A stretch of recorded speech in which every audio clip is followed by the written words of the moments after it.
It's been 55 years since a little girl vanished from an Australian beach, and now, after decades of silence, heartbreak, and unanswered questions, her alleged killer has finally been named. The mystery of Cheryl Grimmer is one of Australia's most haunting cases, a chilling reminder that sometimes justice doesn't fade away, it just waits. It was January 12, 1970. A blazing summer afternoon at Fairy Meadow Beach in Wollongong, south of Sydney. The Grimmer family had only recently emigrated from Bristol, England, searching for sunshine, safety, and a fresh start. Cheryl was just 3 years old, bright, playful, and the youngest of 4 siblings. That day, the family packed up their things after a long swim, planning one last dip before heading home. Cheryl's older brother, Ricky, watched as she ran toward the nearby changing rooms, giggling, teasing him to catch her.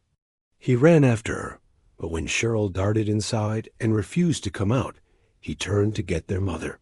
He was gone for barely a minute. When they returned, Cheryl had vanished. Panic spread instantly. Lifeguards, police, and beachgoers scoured every inch of sand. Helicopters searched the dunes. Volunteers combed the car park and nearby storm drains. But there were no footprints, no screams, no trace of struggle. It was as if the little girl had simply disappeared into the wind. The Grimmers waited by the shoreline as the sun sank behind the horizon, refusing to leave, hoping Cheryl would wander back smiling.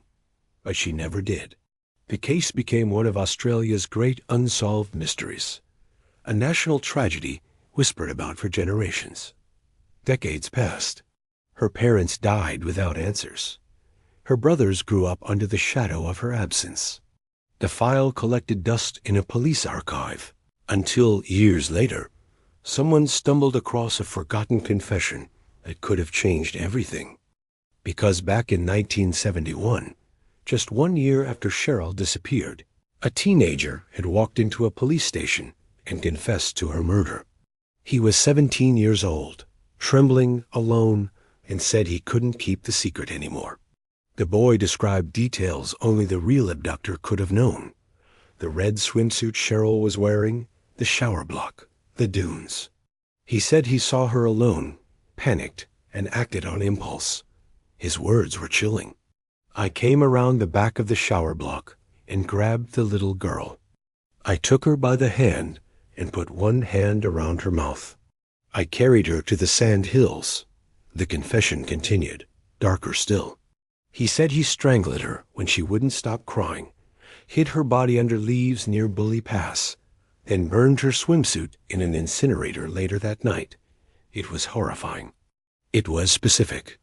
It was everything police needed to close the case, but it never went to trial. The boy was a minor, and his confession was ruled inadmissible because he'd been questioned without a parent or lawyer present. The entire statement was thrown out. The file was sealed. The name was hidden. The case was closed. And for 55 years, the world moved on. But Cheryl's family never did. In 2016, something extraordinary happened. A detective revisiting cold cases opened a dusty box in the archives and found the long-forgotten confession, the one that had vanished from view decades earlier. It was still there, handwritten and signed. Investigators tracked down the boy, now an elderly man in his 60s, living quietly in Melbourne under a new name.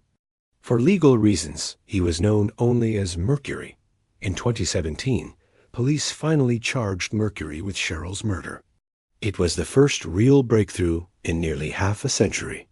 The Grimmer family believed justice was finally coming. But 2 years later, the case collapsed again. The court ruled that the original confession remained inadmissible, the same reason it was dismissed back in 1971. The law had protected a child suspect, and in doing so, had shielded a man accused of killing one. Once more, Mercury walked free.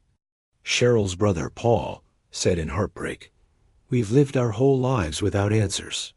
It's time we knew the truth." But the truth remained sealed until October 2025, when a shocking twist shattered 55 years of silence. Australian MP Jeremy Buckingham stood before Parliament, holding a worn brown folder. Inside were the documents no one had dared to read aloud.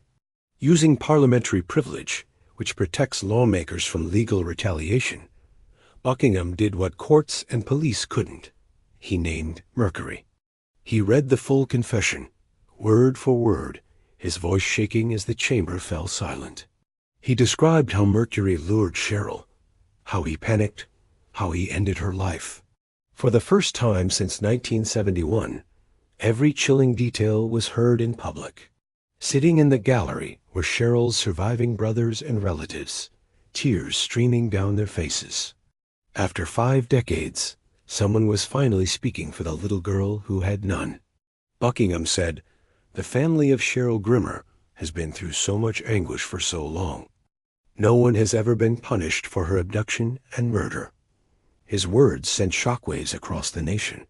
Cheryl's story dominated headlines again. The public was outraged. How could a confessed killer live free for decades, protected by laws that silenced the very family he'd destroyed? Mercury, now 69 years old, remained silent. When confronted years earlier, he denied everything, saying he'd been coerced, that the confession was a fantasy. Yet the evidence told another story. His statement contained specific details that had never been released to the public, details only the abductor could know. He mentioned Bully Pass, the exact region police had searched. He described burning a swimsuit in an incinerator in Cornwall, a nearby suburb, something investigators confirmed had existed back then. And he knew the layout of the Fairy Meadow changing rooms perfectly. Still, the confession remains legally untouchable. Mercury cannot be tried again for the same crime.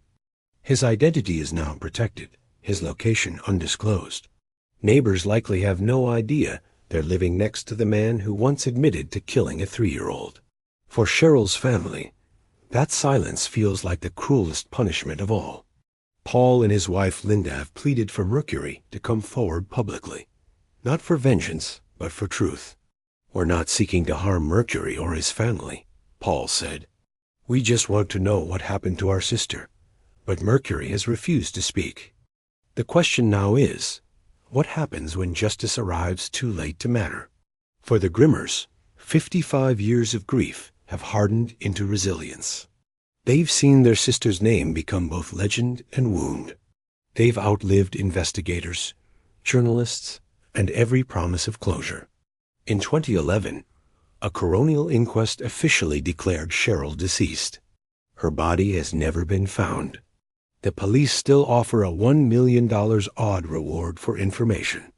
But time, like the tides at Fairy Meadow Beach, keeps erasing the evidence.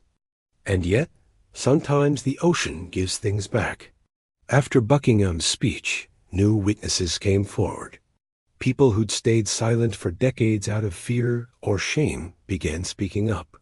Old photographs resurfaced. Leads that had gone cold flickered back to life.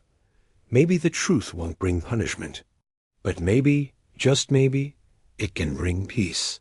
Still, the tragedy lingers. A confession that can't convict. A body that can't be found. A family trapped between closure and heartbreak. Every year, the Grimmers visit the same stretch of beach where Cheryl vanished. The same dunes that swallowed their laughter and replaced it with silence. They say her name softly to the waves, hoping she can somehow hear it. Because in the end, Cheryl's story isn't just about a crime. It's about the fight for truth and how love can outlast even the longest silence. 55 years later, the tide hasn't washed her away. It's still whispering her name. If this story moved you, share it, because someone somewhere still knows what happened to Cheryl. And the truth, even after half a century, still deserves to be heard. Subscribe for more real stories where mystery meets justice, and the voices lost to time finally speak again.